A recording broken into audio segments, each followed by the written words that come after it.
श्री कृष्ण के ये 15 गीता उपदेश वो परम सत्य हैं जिसे अपनाकर हर व्यक्ति दुख कलेश से मुक्त होकर सफल और सुखद जीवन जी सकता है। ज्ञान की जरूरत हर व्यक्ति को पड़ती है। मनुष्य का संघर्ष जितना बाहरी होता है उतना ही आंतरिक भी चलता रहता है।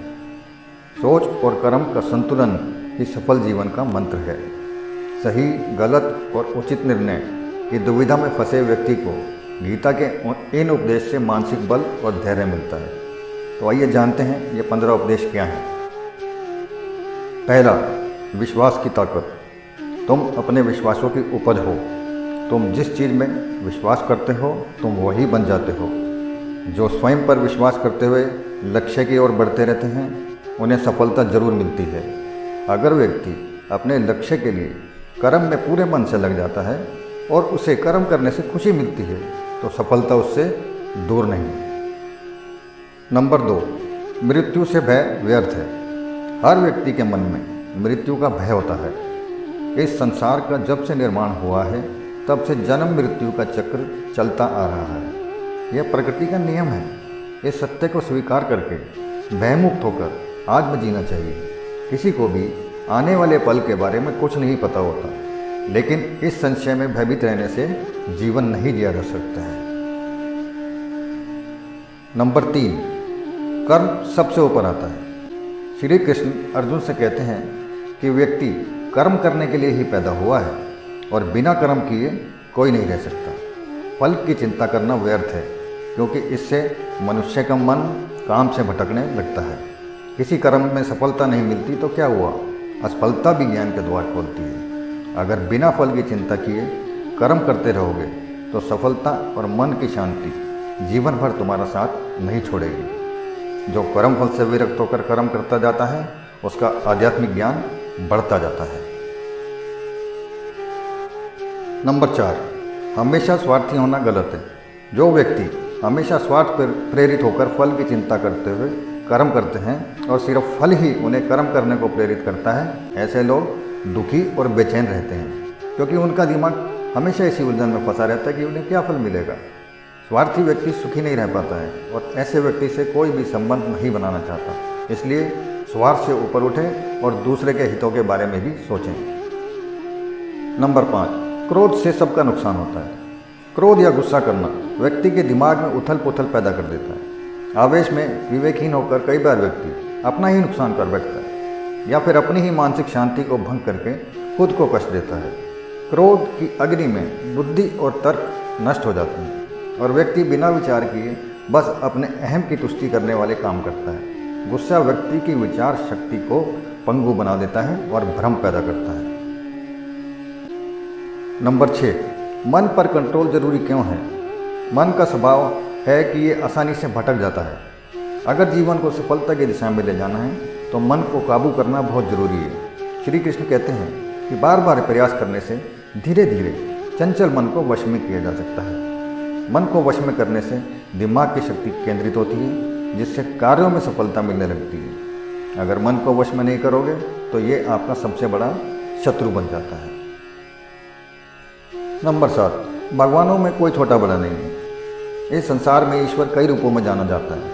इनमें से कोई भी रूप बड़ा छोटा नहीं है। परमात्मा का हर रूप समान है। जैसे हर नदी अंत में सागर में जाकर मिलती है, वैसे ही हर धर्म, मत और संप्रदाय की धाराएं परमात्मा रूपी समुद्र में समा जाती हैं। यह संसार परमपिता का ही स्वरूप है। वो हर कण में विद्यमान है। नंबर 8, कर्तव्य पालन बहुत जरूरी है। भगवान श्री कृष्ण उपदेश देते हैं कि हर व्यक्ति को अपने कर्तव्य का पालन करना चाहिए। यही धर्म है। अगर अपने कर्तव्य का पालन नहीं किया जाता है तो मन में अशांति और दुख प्राप्त होता है। अपनी पसंद नापसंद, मोह, बैर को किनारे रखकर अपना कर्तव्य करो। किसी अन्य व्यक्ति के कर्म आपको कितना भी आकर्षित करे, उसके प्रलोभन में ना आओ। कष्ट में रहते हुए भी अपना कर्म करना दूसरे की नकल करने से श्रेष्ठ है। अपने कर्म और कर्तव्य का पालन ही जीवन का सही मार्ग है, क्योंकि कर्म करना अकर्मण्यता से हमेशा बेहतर है।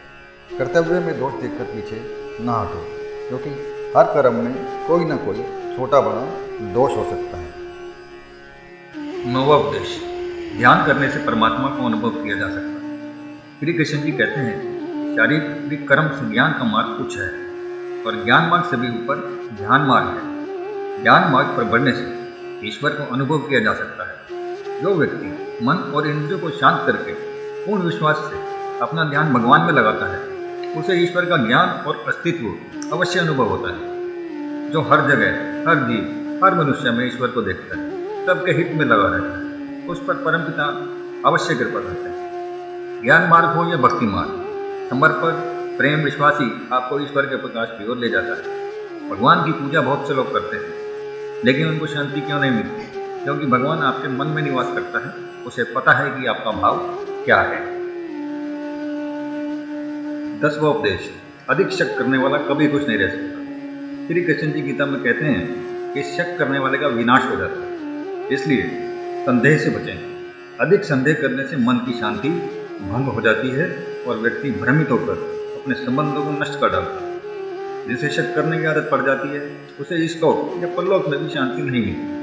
सत्य की खोज ठीक है, लेकिन बिना सत्य जाने कल्पनावश होकर संदेह करने का अंत दुख, कलेश और पश्चाताप के रूप में होता है। 11वें उपदेश में कृष्ण जी कहते हैं कि अति करने से बचें। जीवन में संतुलन बहुत जरूरी है। किसी भी चीज़ की अति करना अच्छा नहीं है। जैसे सुख आने पर प्रमोद करना और दुख आने पर निराशा में डूबे रहना, दोनों ही गलत है। जिससे अनावश्यक कष्ट और दुखों का जन्म होता है। जिसके मन, विचार और कर्म में संतुलन है, उसे ज्ञान मिल जाता है और ज्ञान से ही सदा के लिए शांति और संतुष्टि मिलती है। 12वां उपदेश। सही कर्म से ज्ञान और मुक्ति संभव है। गीता के उपदेशों में कर्मों का सिद्धांत कहता है कि संसार से विरक्त होना ही मुक्ति का उपाय नहीं है। संसार में रहकर एक गृहस्थ अपने कर्मों का पालन करते हुए कर्म फल से विरक्त होकर मुक्ति प्राप्त कर सकता है। सही विचार और उचित कर्म भी आसक्ति को खत्म करने में सक्षम है। अच्छे कर्म कभी व्यर्थ नहीं जाते, चाहे ये दुनिया हो चाहे परलोक हो। 13वां उपदेश ये कहता है कि ज्ञान और कर्म एक है। एक अज्ञानी कर्म और ज्ञान को अलग अलग समझता है, लेकिन एक ज्ञानी जानता है कि दोनों एक ही हैं। लोग ज्ञान की बातें तो करते हैं, लेकिन उसका पालन नहीं करते। बिना पालन किए ज्ञान अधूरा रह जाता है, ज्ञान का अनुभव नहीं होता। गीता कहती है कि यह ज्ञान पढ़ने की नहीं, बल्कि अनुभव करने की वस्तु है और अनुभव बिना कर्म किए नहीं होता। 14वां उपदेश कहता है, इच्छा दुखों का मूल है। इस संसार में जितनी भी चीज़ें सांसारिक सुख की श्रेणी में आती हैं, उनकी एक शुरुआत और अंत जरूर होता है। इन सांसारिक सुखों का अंत दुख, कष्ट और दुर्गति के रूप में होता है। इच्छाओं का अंत नहीं है, एक पूरी होती है तो दूसरी नई इच्छा आ जाती है। हर इच्छा से प्रेरित होकर कर्म करना गलत है, क्योंकि ऐसे तो अनुचित कार्य भी होंगे। इच्छाओं से विचलित ना हो, उन्हें एक विरक्त दर्शक बनकर देखो और वे चली जाएंगी। 15वां उपदेश। भगवान ही सबसे बड़ा सहारा है। परमपिता ही एकमात्र हमारे आधार हैं और अपने हैं। इस संसार में कोई भी अकेला नहीं है। ईश्वर में विश्वास रखते हुए जो मनुष्य कर्म पथ पर बढ़ता जाता है, वो सदा शांति, सुख और मुक्ति पाता है। भूत और भविष्य की चिंता करना व्यर्थ है। वर्तमान ही सत्य है। जो भी पूर्ण समर्पण से ईश्वर की शरण में आता है, परमात्मा उसका कल्याण अवश्य करते हैं।